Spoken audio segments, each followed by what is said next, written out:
So as you start selling on Amazon, it's very important to keep your account in good standing with Amazon. And there's some things that you need to keep in mind to be a really good seller on Amazon. There's some bad apples out there that abuse the system, and Amazon's always trying to knock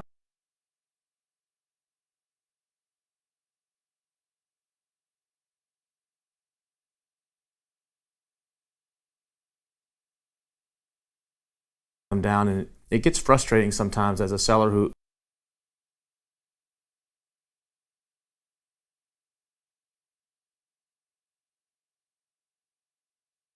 goes by the rules to see other people breaking the rules.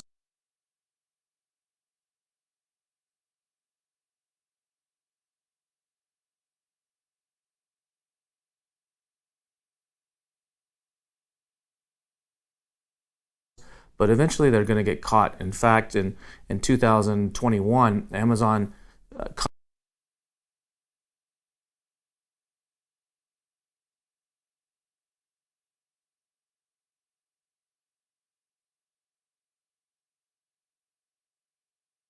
off over $1 billion worth of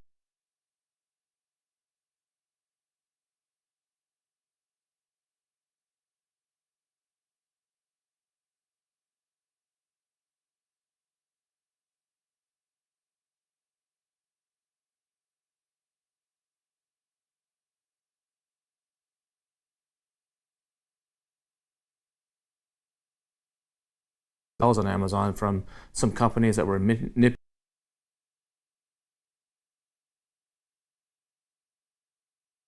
the system and doing some things they shouldn't have been doing. Amazon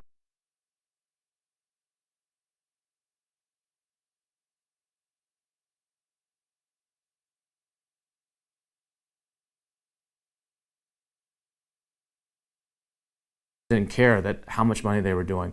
They just cut them off, and it's sent shockwaves throughout the Amazon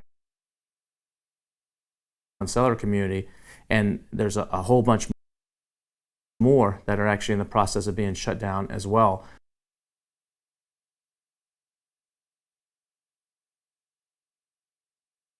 So Amazon takes this very, very seriously. So even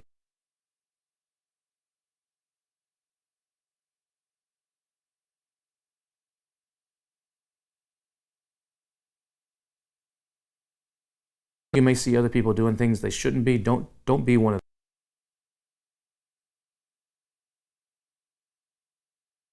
them. Try to play by the rules as much as you can.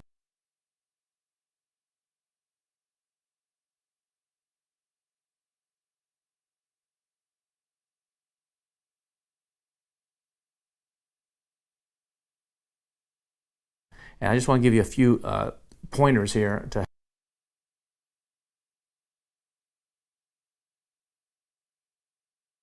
you out to make sure that you actually keep your account in good standing.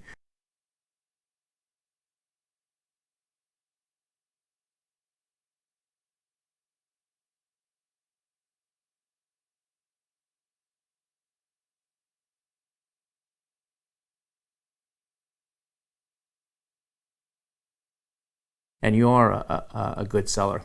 The first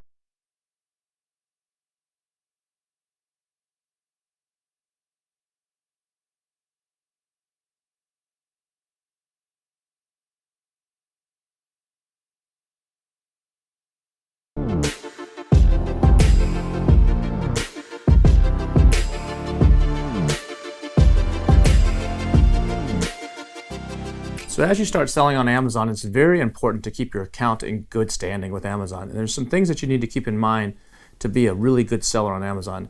There's some bad apples out there that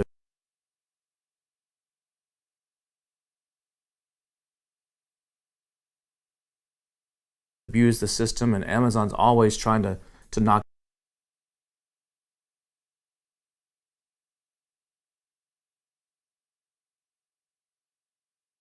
them down. And it gets frustrating sometimes as a seller who goes by the rules to see other people breaking the rules.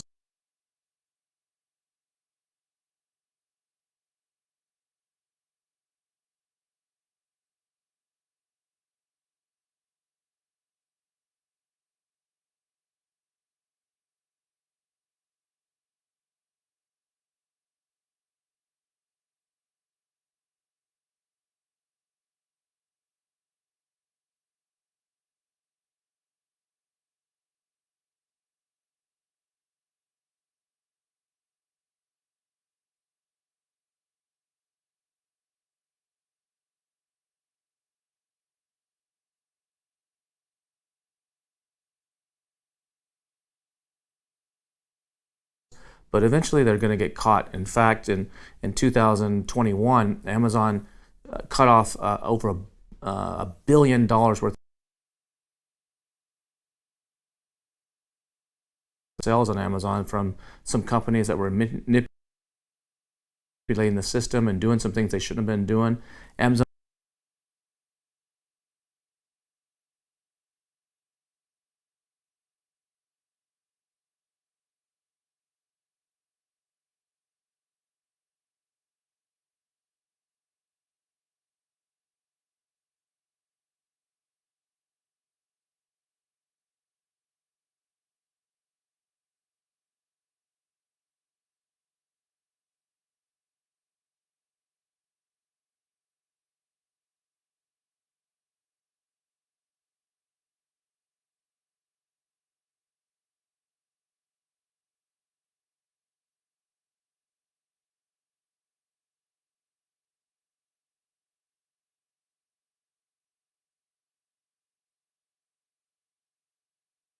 didn't care that how much money they were doing. They just cut them off, and it's sent shockwaves throughout the Amazon seller community. And there's a whole bunch more that are actually in the process of being shut down as well. So Amazon takes this very, very seriously. So even though you may see other people doing things they shouldn't be, don't be one of them. Try to play by the rules as much as you can. And I just want to give you a few pointers here to help you out to make sure that you actually keep your account in good standing and you are a good seller. The first thing you want to look at is your seller feedback score. Your seller feedback score is going to affect a lot of things, whether you get Amazon loans in the future. It's going to affect, and it has a small effect on how you rank on some of your products. It's going to affect a number of things. And you want to try to keep that above a 98%. Now, this is different than your review score. This is your seller feedback. So this is how you handle shipping, how you handle packaging, how you handle different things. And you want to keep that above 98%. And so it doesn't have anything to do with the product. It's basically everything that's not product related. If you're in that 95 to 97%, that's the second tier, and that's not too bad. But if you go below 95, it's going to probably adversely affect you in a lot of ways on Amazon. Now, you can, if someone sends you a seller feedback, sometimes customers get confused, and they will write a review about your product in the seller feedback. And maybe if it's a positive review, you can just leave it. If they give you a 5-star, I would just leave it.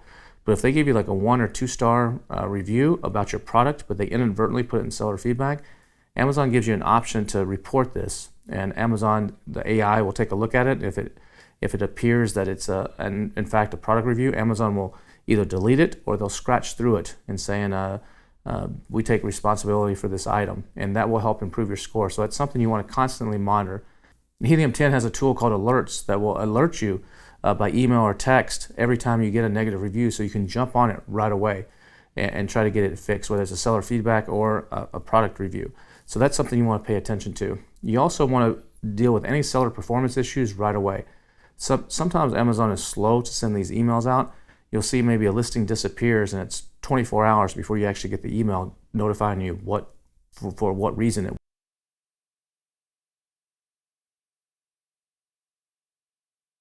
was. But you can sometimes log into Seller Central in the back end and actually see this before you actually get the email. So any kind of seller performance issues you want to take a look at. Sometimes those could be shipping issues where you packed things too heavily and they gave you a warning. It could be something for your images. You did something that you shouldn't have done in your images. It could be a number of things, but you want to always address those as fast as possible and get those cleared up so those don't hang over your account. You also, any kind of notifications you get from Amazon, don't slack those off and I gotta deal with those next week. Deal with them right away, because the longer they sit there, the bigger problem they can be, especially emails. Any customer email you have to answer within 24 hours or you'll get dinged, and that includes weekends and holidays.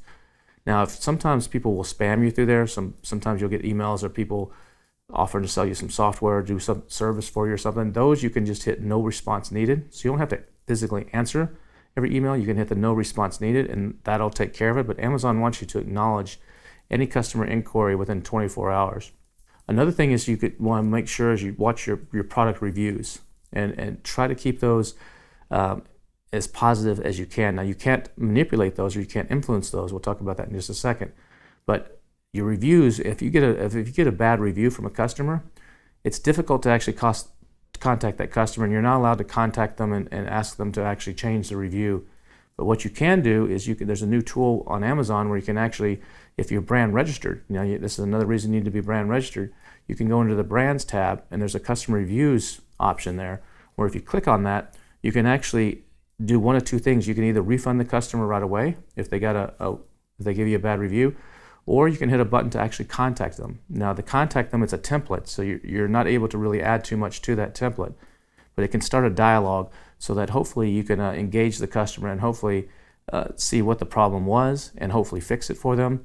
And then maybe they'll go and they'll actually update their review. You gotta be careful about asking them to update it, but you can engage them, and that's something you want to get on right away, especially if you can answer those really fast. If a customer leaves you a 1-star review and you're responding to them within an hour or two, it's still fresh in their mind and they haven't moved on. Maybe they're still sitting at their computer, and you can oftentimes resolve the issue right away, versus if you wait a day or two, they've moved on to other things, and they're less amenable at that point. So it's very important to either yourself or have a VA or someone that's Johnny on the spot on these things to address them really quick, because one negative review can even dramatically tank your sales. Another thing you might notice sometimes is you've lost the buy box, and maybe sometimes it happens during the middle of the night. Why did I lose the buy box? Sometimes if your pricing goes out of range, and Amazon thinks you're price gouging, even though you're not, you can lose the buy box. But more often than not, the buy box is lost either because someone else has jumped on your listing and is selling something, or they're from a country, they're surfing Amazon from a country that Amazon doesn't ship to, so it won't show them in the buy box. But you want to make sure that buy box percentage stays ideally above 95% if possible. And if it goes below 95%, you might want to take a look and see why, and see if you can't figure out why that's going below that. If someone's on your listing, if someone's coming in the middle of the night and selling something, or if you're getting a lot of traffic from outside the US in a country that Amazon doesn't ship to. Another thing is you want to be careful with your titles. The titles are valuable real estate on Amazon, but Amazon has certain rules about the titles. They really want you to put your brand name first and then the rest of your title. Oftentimes you can kind of get around that and not put the brand name first, but that's another reason to have a short brand name. When you're selling on Amazon, if possible, don't have a big long brand name because it takes up too much real estate. But I would always try to not put the brand first and see if you can get that passed. But Amazon does usually require that the brand name be first and then the rest of the title. Also, watch your title lengths. They usually need to be between 50 and 200 characters. So depending on the categories, Amazon can suppress things if they go too long. So be careful with that. Another thing is something that you might want to check is setting your max order quantity. There's a setting in the back end on Seller Central when you're setting up your listing for max order quantity. So you can restrict how many somebody can order. And the reason you might want to do this, if you're selling a lot of business to business, maybe people do need to order in bulk. And so you have to be careful with this. But if you're not selling to business and you have a hot, successful product, sometimes what people will do is they'll add, if you don't have this set, and let's say you have 1,000 units in stock, they will order 500 of these units. But they will enter a credit card number that is no good, and that's locking up 500 of your units. But if you have a max order quantity set to say 10, the most they can put in their card is 10. And so there's some tricks that people will play against you to try to force you to go out of stock if there's some bad actors in your category and you're doing well. And the max order quantity is something that you can use to actually help control that. It can also be good for if you set up a promotion or a coupon and maybe you didn't set something up right, and it can prevent any kind of catastrophic things happening where you get wiped out because you set up a coupon or promotion wrong. So what I do is a lot of times I set that to 5 or 10 unless I have heavy business discounts on that product. And speaking of business, that's another category that you might want to look at on Amazon, is actually make sure you do set business pricing on your products, because there are a lot of business-to-business buyers on Amazon that are buying in bulk, and if you offer them discounts, they might pick your product over somebody else. You can also sign up for some of the business programs on Amazon, especially if you're a minority or you're a veteran or you're disabled. There's several categories where Amazon will allow you to sign up in their business program, and if you can prove one of these special categories, woman-owned business is another one. A lot of business buyers, when they're actually buying on Amazon, they will have to actually use filters. And actually, if they're buying, let's say, some copy paper for the office, they type in copy paper, up comes 10,000 results. Well, there's some options on the left that says only show me women-owned or veteran-owned businesses selling on Amazon. They can click those buttons, and all of a sudden it goes from 10,000 to 200 results or something.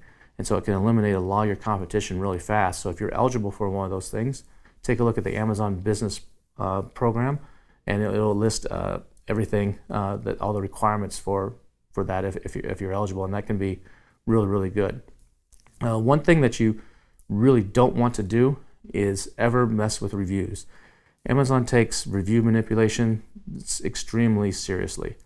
That they punish that harder than anything, and they have a zero tolerance for review manipulation. And so on review manipulation, when you can never ask people to leave a 5-star review in your product inserts, on your packaging, anywhere. Never ask people to leave a 5-star review. You can't do things like say, if you have a problem with this product, contact us. If you like it, go leave us a 5-star review. That's review manipulation. You can't have your friends and family write reviews. That your friends and family can buy your product for you. They can do search find buys and search by a keyword to help you get some rank, but they can't leave reviews, or you could get suspended.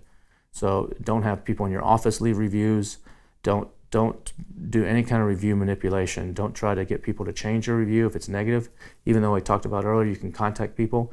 Try to fix the problem, and hopefully they will change it on their own. I've had a lot of customers do that, but don't ask them to do it. You can get in some hot water on that.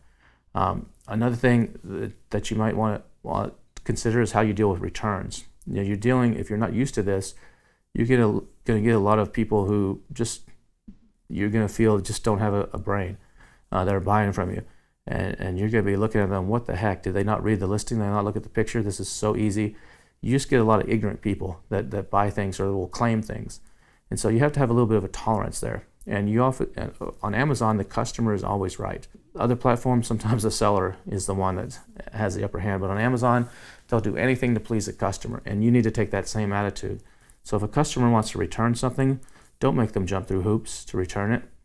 Just say, what I often do, unless it's a $2,000 item or something crazy expensive, but if it's a $50 item or $100 item or less, I just take the hit.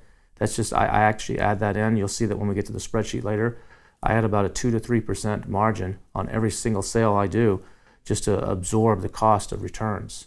And so and what you want to do is, if it's not a crazy expensive item, is just say, I'm sorry, you didn't like this.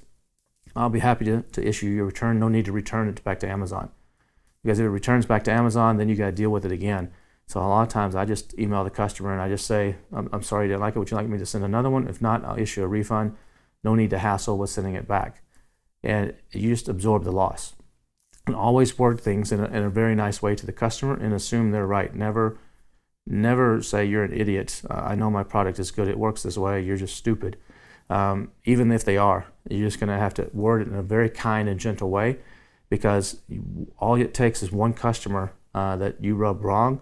They'll go leave you a negative review, that could affect your sales a lot more than that $100 that you just lost in the refund, or they'll leave you a negative seller feedback because they're angry, and you don't want that. You want to prevent that at all costs. So on returns, you got to be really careful and just bend over backwards and take care of them no matter what, and just suck it up to. It's just part of doing business. I see a lot of people that get too worried over 20 or 30 bucks, or people ripping them off. There's going to be people that rip you off straight up. That's just part of it.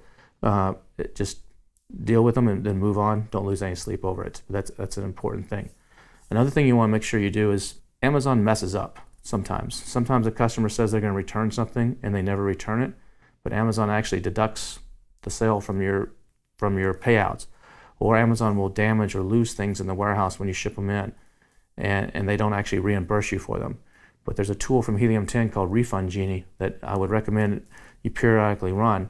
And this tool can actually go in and check a bunch of these things and actually find opportunities where Amazon actually owes you money, and you can get the money back. I have a friend that actually got $1 million with an M, back because they hadn't run this thing in like 3 years, and they were selling crazy amounts of money.